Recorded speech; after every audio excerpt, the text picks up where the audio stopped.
siêu to vừa là vừa làm cái sự ít sự gì như thì làm xẻo này họ về sự khác nhau tôi sản thì siêu là vừa to chuyện này khi mà phải làm cái nhiều như tiền xuất ở nhà của cô nhập thì tổ siêu như cùng siêu là thì người mà cha này vừa họ mà phải chúng ta sợ vừa là tiền siêu vì vừa mà phải ngon thì nó như vừa khó hội cho tôi siêu sự lưu lũng để mà sáng như vừa tối như vừa vừa dù cần yêu sẽ giảm thôi nè cũng đôi hay yêu cần những hệ tổng hay siêu bụi vừa rồi ta đối diện thì tùy siêu như lệ thì tùy có yêu vậy mà thì cũng hay phải sợ đối xử lý to yêu vừa giờ yêu vừa hay chưa yêu mình hay chưa yêu như nhau rồi doang cái siêu có cùng cùng xử lý to giờ yêu vừa tất cả cái sự yêu thì mình thì nó vừa như đó cái tổ số con xin nó vừa ý nói như hỏi chuyện của những nhân giao sẽ không thảo gì mà những nhân kênh gì mà nhân nó ý thảo tụ đó bây giờ nó vô thế nào bây giờ nó vừa hay vừa Giêsu miền phải tục dễ phải to miền phải hùng tỉa phải nhìn vừa hay số quân miền dân tổng cho farm non vừa nắm thảo số kia miền phải ở Việt Nam nhỏ số kia sẽ năng thằng vừa nó sẽ nhập kia phải vừa những cái sự đi hùng vừa số kia dùng là quân kinh nghiệm quân tăng cao miền lưỡi miền quận vừa có niềm hình số là nhé như cái này rồi thì có miền dân tổng cho là sẽ có miền là đối với hạt miền nó tế vùng cha vùng kia là đối với hạt miền nó chỉ thắng một số là hạt miền là cái miền tổng cho mà nó vẫn còn đối với hạt cái miền số em nó tế xe em kiểu là đối với lại về cho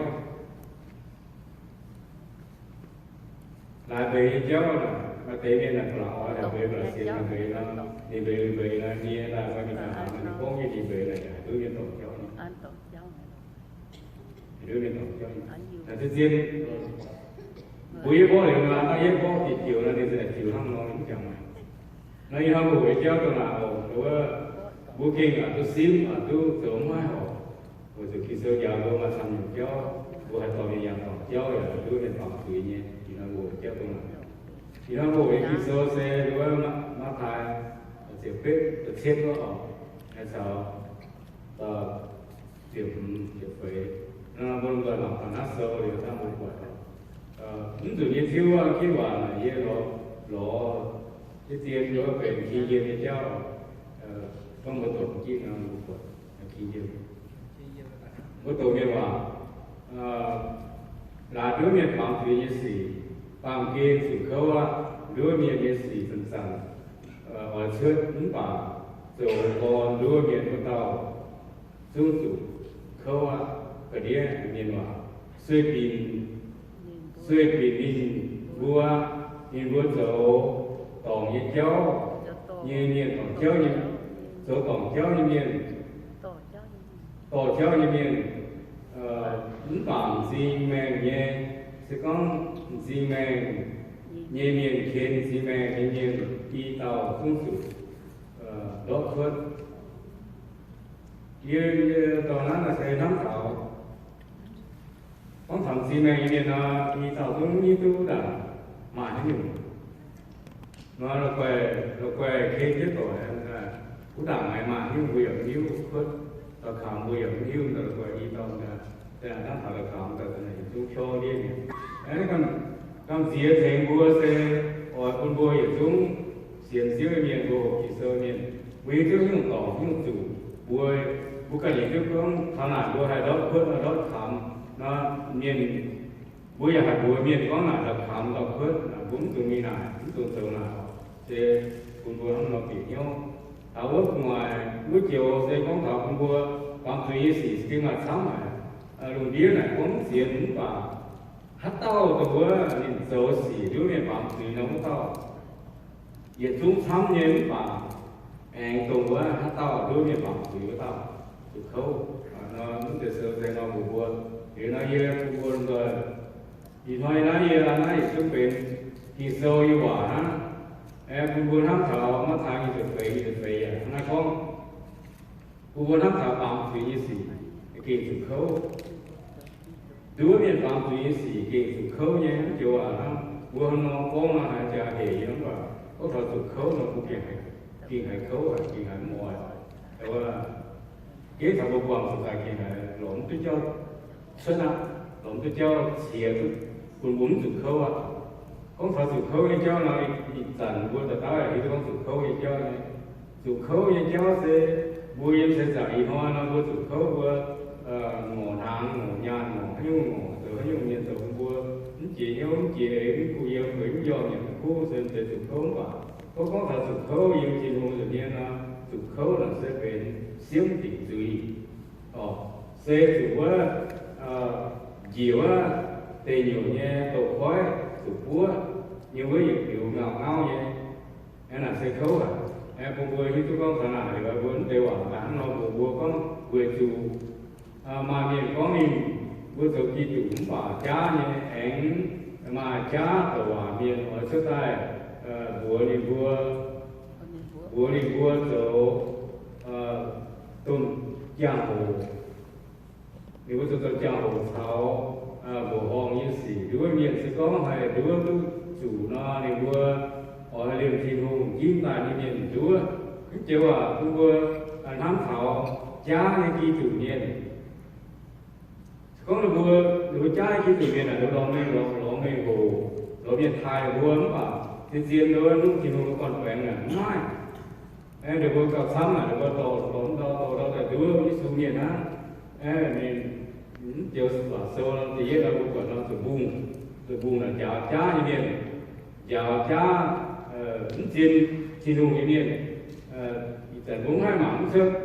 vừa hai mảng tất quả nó vừa thì chú hai chú nó vừa dùng đuôi nhé đứa mảng nên nhớ là mà đối miền còn tùy đối miền bám tùy đối miền sở tổng và thì như về là bố mảng nó quả lông coi quay coi chào hòm nhé nó mới được lỗ bằng mảng miền nó tao cha sừng tổ là nó bây giờ còn tao lỗ là sừng tổ là tiền bữa nó thảo sôi ở con như sôi ở con nhé đó bữa nó lủng à thì giờ nó cái thảo như cả như sâu nó như phụ này nó như con này phải cần nó còn thì sâu mà như sâu như gì bố mảng thì sâu hơn mảng như bố mảng thì sâu hơn bố mảng phải xí niên nhá phải xí niên giáo chủ nhưng mà đúng dấu mà đối giáo trong tổng thì sâu em bạn ơi nhé giang với mẹ sẽ giảm nó nói đúng tổng thì sâu em từ nó nói Giêsu con hiểu mong thương yêu hòa mong đi giáo cho mà tôi tưởng ta phải xí tôi tưởng ta lôi cho tôi tưởng ta lô đi nhé sẽ giảm cho bây giờ hàng ngày mà giờ giang mà có gì giáo tôi nó cũng ta học mong đi nào mà tôi tưởng đi bây giờ nhà tôi tâm luật bây giờ tâm luật chân vào tâm luật phải police như này nên chú chết đi tâm luật là họ nó đi số công số on đi số nó nên ta chú chết nào đi nên nhà cũng phải học bia đi đâu có cũng bia thì phổ mãi nhưng cái bia nào phổ là hai là một gì nhé em sẽ có nên đến on đi nó nên xuất thì chú chết vừa phổ thông là họ nó nên ba này bia nhé tiêu này phải mà nó nhất tiêu xuất nhé ví dụ nó đang sử dụng việc có công gì hết là police em bố hộp tiêu gì chỉ cháu bây giờ cháu sao bỏ vui thì mà để cho vua cũng phải đi cần tăng đến tư lộ là điểm tao cho nên bố mà đi thấy có nó sẽ đúng bố mà đi giáo cháu lộn nhưng mà đi sưởi cháu lộn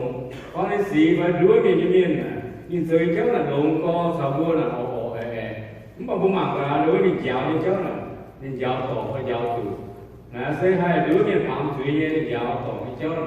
ấy nên sưởi cháu nó còn chủ có loại trên là khu là khu nhà em phải thì trong họ toàn thế là thì cũng nó coi hốt chiếu nó coi quyên cũng bà ta nên dựa thật cháu nên tháng vua là mình mà thiếu ta hốt tháng vua nên giáo chủ nhé nó là khu cha sơ nên giáo ấy sự gì nhé 他这样说假，他这样说假，因为假很懂，你把你推是主见，他那一波金干练phải干练假教呢，那一阵看谁还对你帮助也是谁，我那年讲嘅話，見嘅那有忙你嘅話，你嘅名見有都忙，人都忙你名嘅忙你講係見嘅，人家嘅話見話，他那時候我乜聰明啊，他假假會有要。atau rumah sungai itu yang kisah atau jauh yang hiu di sana itu ikon jauh dah, kau mungkin mana ye ibu orang nak jauh, empat di sana macam sesuatu bukan kau, entah yang mana nên bố cháu lo má sự từ nhẹ sang từ nhẹ nhiều luôn biết được số sĩ họ thì nó cũng không chữa nếu bố cháu có lo má sự thì phong sai có là nhiên từ số họ cùng cha có họ cùng cha họ thì luôn ăn họ nếu bố có bố mi cái in men giờ họ dùng này phần cùng cha có ít giờ này bố có ít chọn tự nhiên là bố can nên như vậy nữa sẽ cùng bố về ăn nó có thể cha như vậy mấy can này cùng cha có như vậy cùng cha gì liền vừa phải phi học từ ngoan à mấy mình ngoan à có được vừa giàu có vừa chọn hay dùng phải vừa cái hay vừa chọn hay dùng vừa cùng cha như vậy quá này là từ tôi nhé bố mong đi như mà nó có em kiểu bảo nó bố mong là thì có cổ luôn biết miền sơ sĩ học thì cũng tụng chuẩn anh em với số miền sau phổ thông miền sấn tối bảo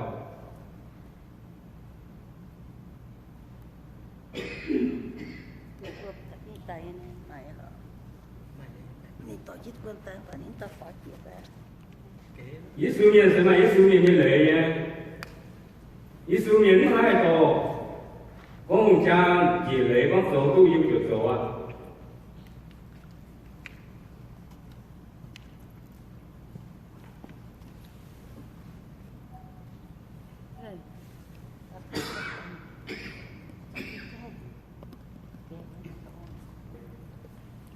Có riêng thì kéo riêng như nó.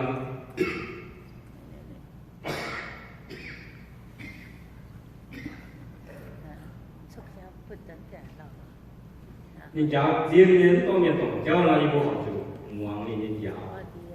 cũng phải nên này cũng mang mà rồi nha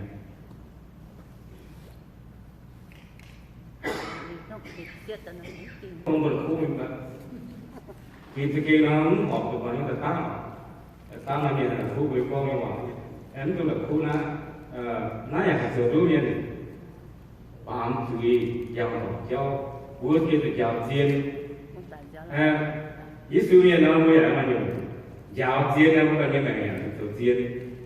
nó chỉ là họ ta phổ thông miền nó giáo chiến hay chỉ có tiền để phụ tiền tao luôn để vừa rồi kéo là hoa luôn yêu trai như vậy chúng bảo luôn là vừa rồi bị em với Yesu miền nó lên giáo lên thì như vậy rằng là quý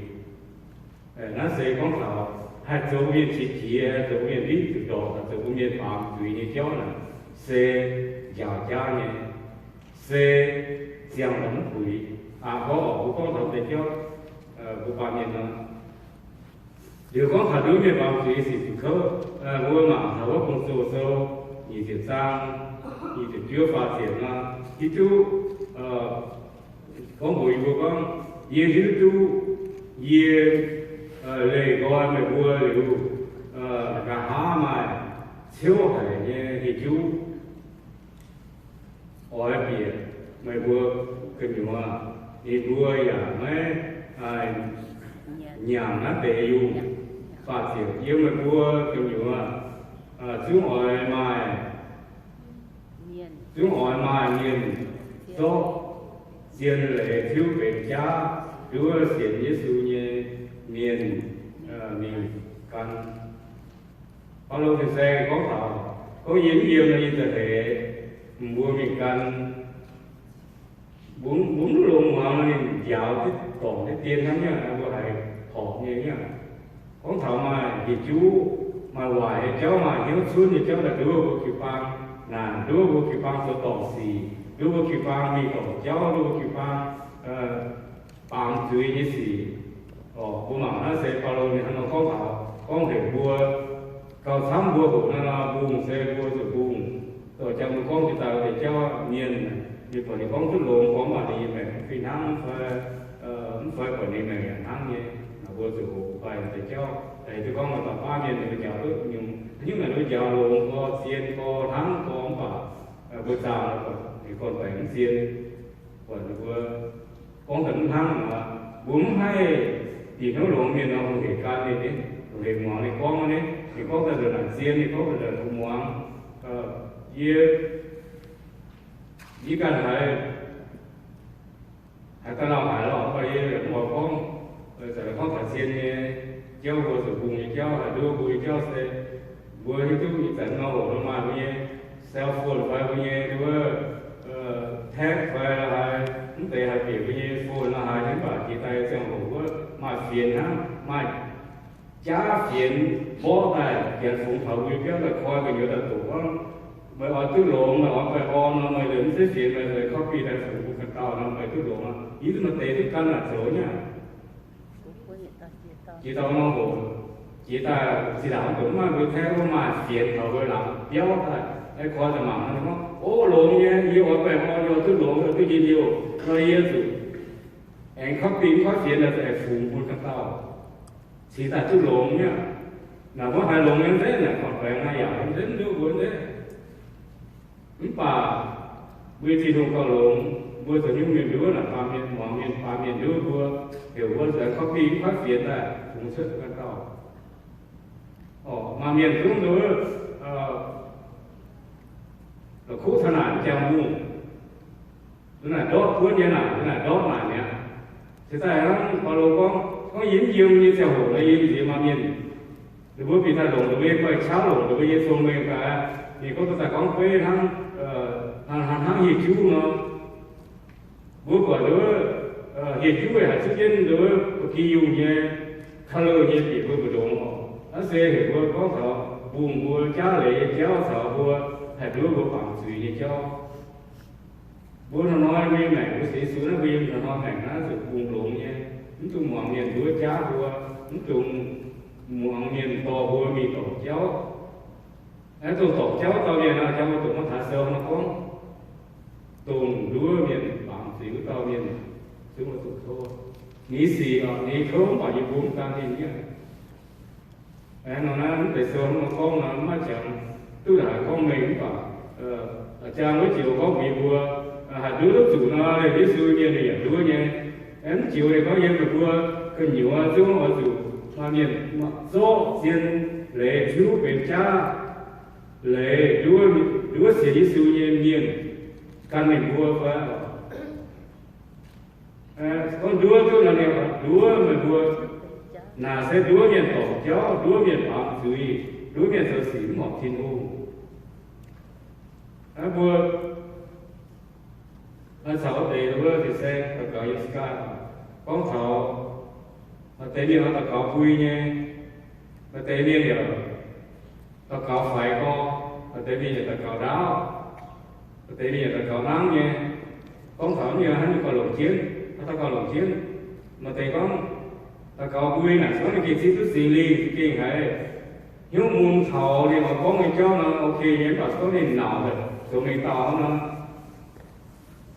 ta có nó bữa trước từ mà cả ta lúc này ta có là nhẹ về nó nói nhá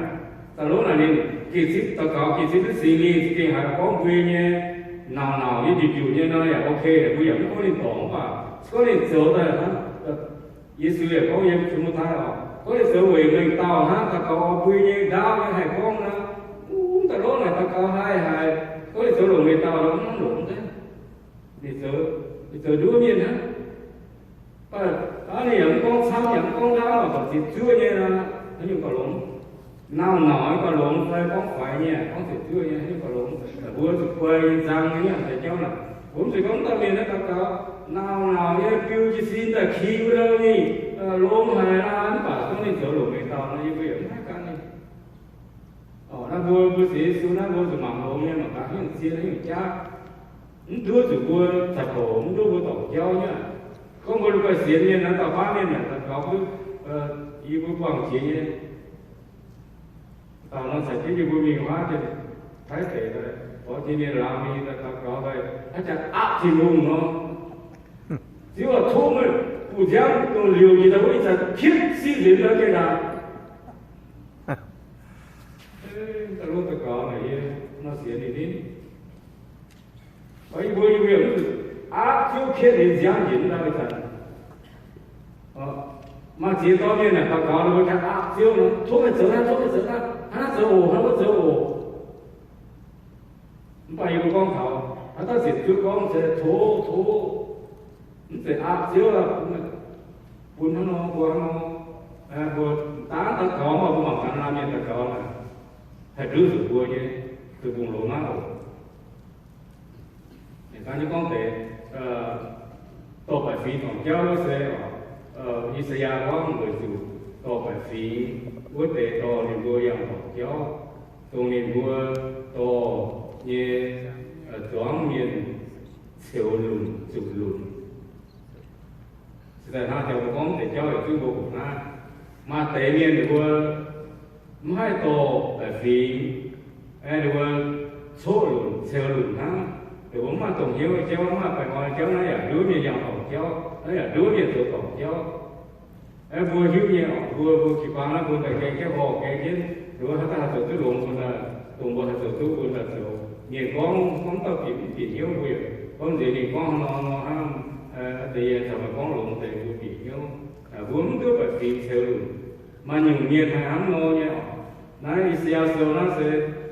Isaiah con thọ mà miền yên tổ Israel miền tổ cháu mà tổ Israel miền siêu lùn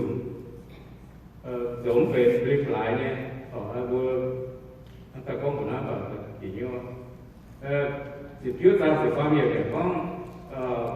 thì tháng như thế nào con tổ ý miền tổ cháu cái đi kiểu mới được rồi tổ phí tổ cháu tổ miền hiếu như miền là vừa tổ miền sĩ sử dụng siêu lông thấy những câu giàu nó thì tại nó với kỳ phang với chúng sĩ tôn nằm đá ở chúng hạ miền nó chỉ vô nó ta có khi cao ly bây giờ ta có gì chịu nhé cao ly chỉ vô nó ta có là sự khí ở đâu đi ấy cho dù tế bào sẽ đi bên này từ sớm bên này thì xem nó thì con khủng tông khí này ta có khí này tổ chức bèn luôn nó kiếm được cũng mùa rồi thế ha ta có khí là bèn luôn nó kiếm từ đường mùa là xong nào mà xía to như này cái hai khí nữa nó có phải ngon nữa thế ta có khí mà có ngoài gì nhiều như là nó có thể có liều hay có phải ngon á sẽ đối với sẽ có nó phải sẽ đúng miễn sẽ trước thì rằng là xía to như đối à ta có ở nào có nhiều ở áp thì luôn ở chỗ kun kiều phang quần ta lúc là ta có này khí này ha ở căn nên nó ha chỗ cũng như là nắng quá luôn như trước ấy bà hắn trong con rồi ta có khí này thì không tao như cần phải siêu đi ngoài hắn nó ta có được khí đó ta có được khí đó mình cần con thì giống như vừa tao mà thì cần phải hắn nó yêu như mẹ nó là bây giờ phải con đi mà đi cần hỏi nín mà để có gì nó ta có được khí liều nào liều sẽ phải yêu là niệm mà để vừa tao có yêu ni cần có gì mẹ hay ye hay ta có khí ni ye hay ta có là ye hay hỏi nào thì xin ta nó là yếm mình cần như mẹ người养hai am tao là cần hỏi em vừa với sự nghiệp với sự nghiệp kiểu bao nhiêu bây giờ hai am này con người là giống họ bốn hai con thì người này hỏi nhá con phải đi hỏi những thầy giáo như hắn nó chỗ nhá có thầy giáo như nó có hẳn hỏi như hắn nó giáo như đó thì cần làm như này hỏi hắn nó sao như ta có đi bèn thế như ta có đi bèn nó đi có thiếu đâu thì phải đi cần nhà hỏi nào thì xin ta để mà miền đấy nhá hắn nó vui trở nó với thực tế có thể đối với nhauของเจ้าเสียวลืมเราหายออกมาเสียอยู่เนี่ยการที่ดีหาเจ้าว่าหาหนูlà đối với những cháu là dùng cái chia và sức là nó dùng quân quang rồi hôm quang thì vừa là ở đối miền ở đối miền ở kéo hàng bộ đội nói với chiều là sẽ về với con thảo xía căn chết tội những cái lùn rồi con thảo kỳ mã miền chủ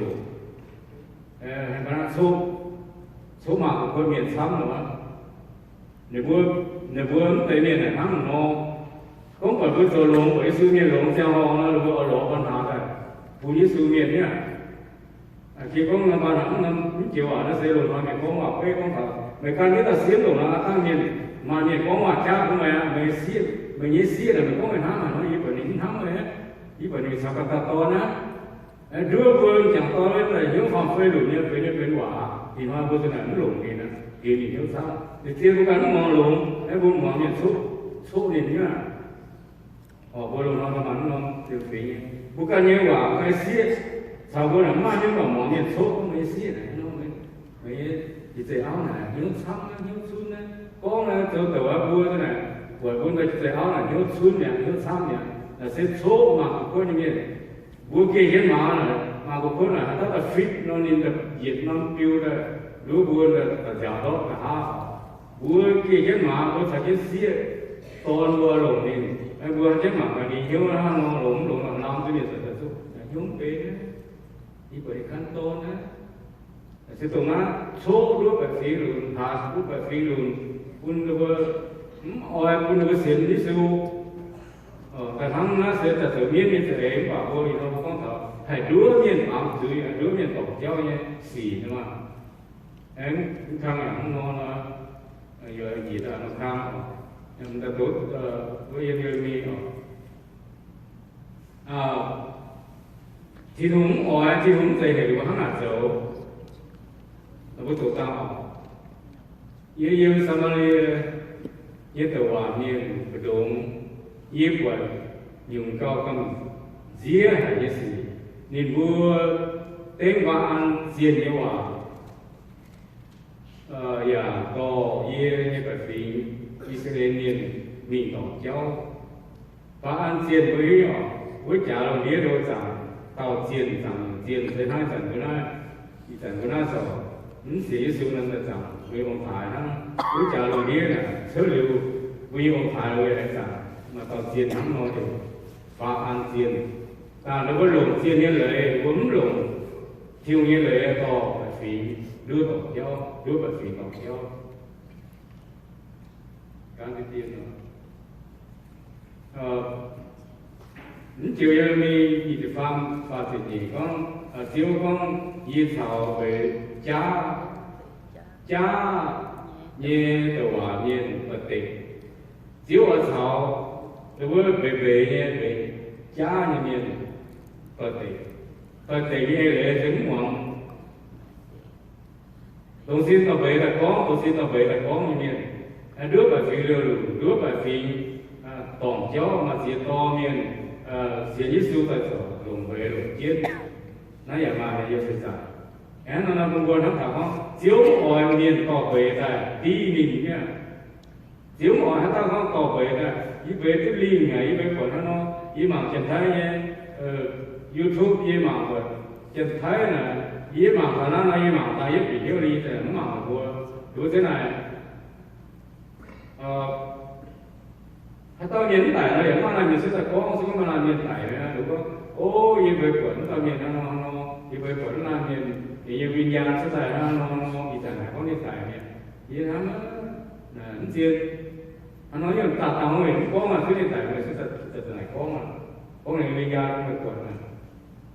lý hắn đây là nó chiên là xe vua rồi tao tệ nguy hiểm hoàng về miền nguy hiểm hoàng đúng không? Cha nhé quẩn như miền con hắn tao con liền với quần làm cái liên quan nó được tiền hoa là thấu